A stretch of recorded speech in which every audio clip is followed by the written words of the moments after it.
আসসালামু আলাইকুম, চলে আসলাম আরও একটি নতুন টিউটোরিয়াল ভিডিও নিয়ে। এই পোস্টার ডিজাইনটা আমি কীভাবে করেছি সেটা আপনাদের সাথে শেয়ার করতে। তো প্রথমে আমি কোয়ার্টার সার্কেলের ফ্রেম নিয়ে নিলাম একটা, দেন ওটাকে ডুপ্লিকেট করে আমি ভিডিওতে দেখানোর নিয়ম অনুসারে এভাবে করে সেট করে নিলাম। আপনারা এটা দেখে বুঝে করে নিতে পারবেন। তারপর আমি এটা আরও একটি ডুপ্লিকেট করে দেন একটু ছোট করে নিলাম। মানে মেইনলি আমি এটাকে আর কি সার্কেলের মধ্যে করব, কিন্তু 4 ভাগ করব আর কি, কারণ আমি 4টা ছবি ইউজ করব। আপনারা যে কোনো ধরনের প্রোডাক্ট ইউজ করতে পারেন। তো আমি এখানে বিউটি প্রোডাক্টস ইউজ করে দেখালাম। এটা আসলে এরকম পোস্টার ডিজাইন করলে কিন্তু খুবই সুন্দর লাগে। তো আমি একটি ব্যাকগ্রাউন্ডও দিয়ে দিলাম সাথে।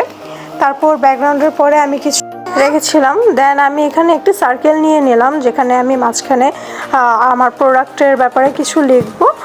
তো এই তো, তারপর আমি কিছু ছবি ডাউনলোড করেছিলাম, যেটা আমি এখানে বসিয়ে দিব। এবং আপনারা যে কোনো ধরনের ছবি দিতে পারেন। তা আপনি একটু সুন্দরভাবে সেট করে নেবেন, যেহেতু ফ্রেমগুলো উলট পালট করে দেওয়া হয়েছে। সো আপনার ফ্রেমগুলো একটু উল্টাপাল্টা হবে, আপনাকে এভাবে করে একটু সেট করে নিতে হবে, দ্যাটস ইট, আর কিছুই না। তো আমার ডিজাইনটা কেমন হলো অবশ্যই কমেন্ট করে আপনারা জানাবেন।